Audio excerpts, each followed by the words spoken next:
It's always be yourself until people actually start to be themselves, and then it's not like that. I've never been an okay boomer type of girl, but your respectability politics. Welcome back to my page. If you're tuning in from YouTube, welcome to the visual podcast for Uncovering the Elephant. I originally started this podcast in 2020, and we're running back around to 2022 to give it another go. So if this is your first time listening to this podcast, I am Horacia. If you know me from TikTok, it's Ray or Racy, which is also fine. But today, I want to talk about respectability politics. The thing about respectability politics is that it's rooted in this idea that the only way Black people will succeed in this current society is if we conform and if we assimilate. And when we're conforming and when we're assimilating, even if we are maintaining some level of success, it usually comes at the cost of the value we have in our identities and the value we have in our culture. And it's really interesting because I've recently started going back to school. I've been taking classes at my local community college. And while I'm excited to be officially a student again, it's really interesting to have experienced a little bit of the real world, to get out of my academic bubble and experience life without any academic guidance and see what's going on. And the most interesting part of that experience has been logging my journey, logging how I have personally been impacted by my experience in the world, and basically having people respond in a way where the way that I conduct myself, and I think I'm pretty conservative in how I show up online. I swear here and there. And I've worn like my bathing suit throughout the summer in some of my content. But for the most part, I feel like I don't do anything too outlandish. And I made a TikTok earlier in the summer talking about this, specifically as an immigrant, as a Black woman, as somebody who still lives with my family, just feeling like I'm supposed to be representing an entire culture when I just want to be me. Like, I just want to be me. And there's a lot of layers to that. Respectability politics as a Black woman is this expectation that we're supposed to be showing up as the best version of ourselves, the most put together version of ourselves constantly, because we're under a microscope, and it almost feels like we're performing for this hypothetical white gaze, that we're under scrutiny and we're being criticized by other communities, and so we need to be showing our best, or at least that's how it feels. And a huge way that this has shown up has been with the 2021 discourse around wearing bonnets publicly. Celebrities like Monique chimed in after she had snapped a photo of another Black woman at the airport and started a conversation about the ways that we as Black people should be showing up publicly.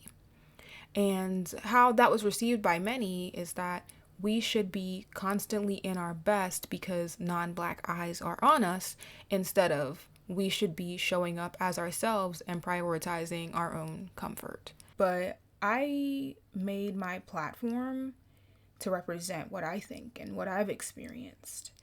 And it's really not my job or any of my business what other people think about me or what I choose to do online. And I understand that, especially in this day and age, everybody wants to be an influencer, everybody wants to work with brands, everyone, wants these opportunities, and what comes with those opportunities is being palatable.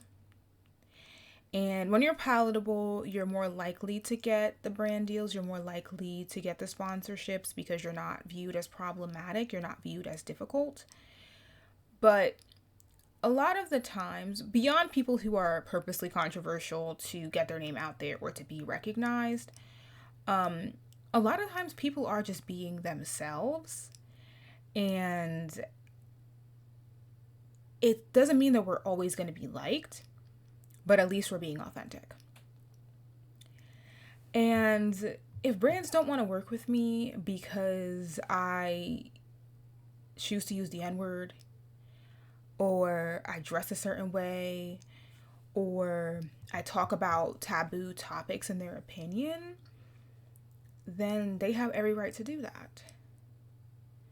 But as somebody who is, I guess, basically a free agent, I'm not tied to any representation beyond myself. I think it's in my best interest to show up as myself and be myself. And if that isn't palatable enough for other people, then that's their problem. But because of the ways that I have seen Black women, but women of color, begin to show up in the world as academics, but also as creatives, as women with platforms, they show up in their sexuality, they show up in their authenticity, and they also show up with an ability to be multifaceted. I think of people like Megan Thee Stallion, who was pursuing her college degree while also launching her rap career.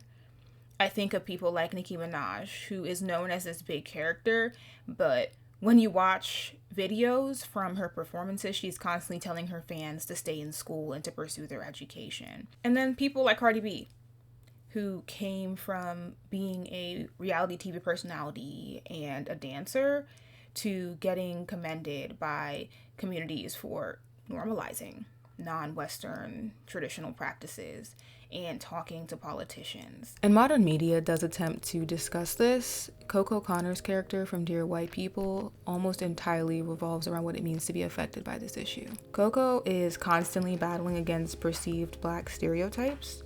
She struggles with the proximities between Blackness and professionalism, from her name to her hair to what relationships she should be maintaining with other Black students. Even her background as a low-income student has her compensating by seeking out positions of power, all at the cost of losing herself and seeking identity externally in her accomplishments. And even though Coco's character is a direct foil to the main character, Sam, who is a light-skinned biracial woman who is running a radio series where she is a lot more direct and raw about her own personal battle against respectability politics, for some reason, Coco is always positioned as the villain when being contrasted with Sam. Unlike Sam, who is attempting to disrupt this system, Coco is playing by its rules. But that's because the rules are different for her as somebody who is darker skinned and low income. Because of the position that she's coming from, she loses more than she gains from attempting to disrupt the system. It's better for her to just play the game. And then on the other end of that spectrum,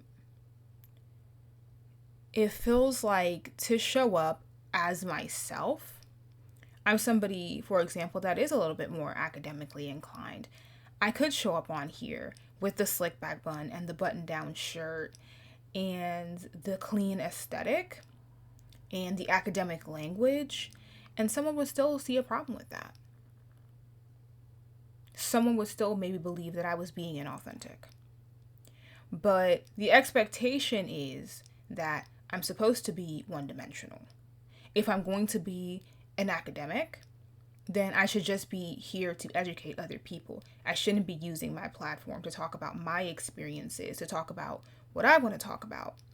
I should be using my platform to educate others, when all I probably have done is just shared my perspective or my opinion and was able to cite some sources.